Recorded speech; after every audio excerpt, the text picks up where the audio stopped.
everyone.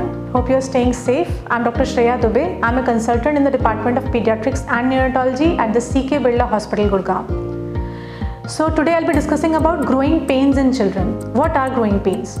Growing pains refer to recurrent, self-limited, lower limb pains in our children without any apparent reason.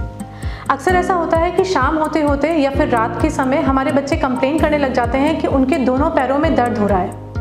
ये pen कभी कभी इतना severe हो जाता है कि हमारे बच्चे नींद से जग जाते हैं या उन्हें नींद ही नहीं आती और उन्हें तभी आराम मिलता है जब हम उनके पैर दबाएं। इसी को ग्रोइंग पेन्स कहते हैं। So around 30 to 40% of all the children between the age groups of 3 years to 12 years, they suffer from this problem.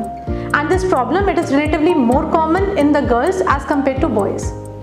So क्या हो रहा है ग्रोइंग पेन्स में? जैसा कि मैंने आपको बताया, रात के समय बच्चों के दोनों पैरों में दर्द हो रहा है।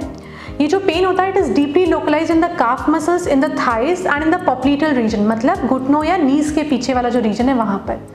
अगर हमारा बच्चा 6 साल से बड़ा है तो ये जो पेन होता है क्रैम्पिंग सेंसेशन के फॉर्म्स में आता है, क्रैम्प्स के फॉर्म्स में आता है। और लेकिन कभी भी ये जो पेन होता है वो इतना ज़्यादा सिवियर नहीं होता कि बच्चे की जो डे टाइम एक्टिविटी है उसको लिमिट करे। जिन बच्चों में ये प्रॉब्लम होती है उनमें इंटरमिटेंटली ये प्रॉब्लम वीक्स, मंथ्स और ईयर्स तक भी चल सकती है। ये होती तो सेल्फ लिमिटेड ही है, बिनाइन ही है, बट ये लंबी चल सकती है। इंटरमिटेंटली मतलब कुछ फेजेस होते हैं जहाँ बच्चों को दर्द नहीं हो रहा और कुछ फेजेस होते हैं जहाँ पे बच्चों को दर्द हो रहा है। Now what causes these growing pains? What is the reason behind this? So बहुत सारी स्टडीज़ हुई। किसी स्टडी ने कहा कि विटामिन डी डेफिशिएंसी की वजह से प्रॉब्लम हो रही है, किसी ने कहा कि हेरिडिटरी बेसिस है इस प्रॉब्लम का, किसी स्टडी में ये भी पता चला कि क्योंकि बच्चे बहुत ज़्यादा एक्टिव होते हैं तो शाम होते होते फटीग की वजह से दर्द होने लग जाता है। और कभी कभी ये भी समझ में आया किसी स्टडी से कि ये पेन्स इसलिए होते हैं कि बच्चों की ग्रोथ और जो मेटाबॉलिज्म होती है वो काफ़ी एक्टिव होती है इस वाले टाइम पर। लेकिन इतनी स्टडीज़ के बावजूद भी कोई ऐसा कंसेंसस स्टेटमेंट नहीं है कि what exactly is the cause for growing pains. हम अभी भी इसे इडियोपैथिक नॉक्टर्नल पेन्स ही मानते हैं। Now how to manage these pens?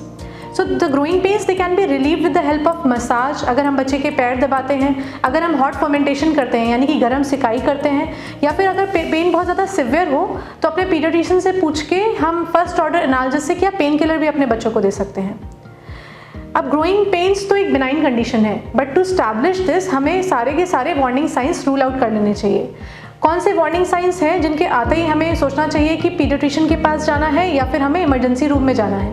ये वार्निंग साइंस होते हैं अगर पैरों में दर्द के साथ साथ बच्चे को फीवर आ रहा है, या उसका वेट कम हो रहा है, या बच्चा हमारा सुस्त हो रहा है, या कि सिर्फ एक ही पैर में दर्द है, और if the pain is associated with any swelling और रेडनेस, या फिर पेन इतना ज़्यादा सिवियर है कि डे टू डे एक्टिविटी जो है वो भी लिमिट होने लग गई है, या जॉइंट्स में पेन हो रहा है। अगर इसमें से कोई भी ऐसा वार्निंग साइन आपको मिलता है तो आपको तुरंत पीडियाट्रिशियन से कांटेक्ट करना चाहिए।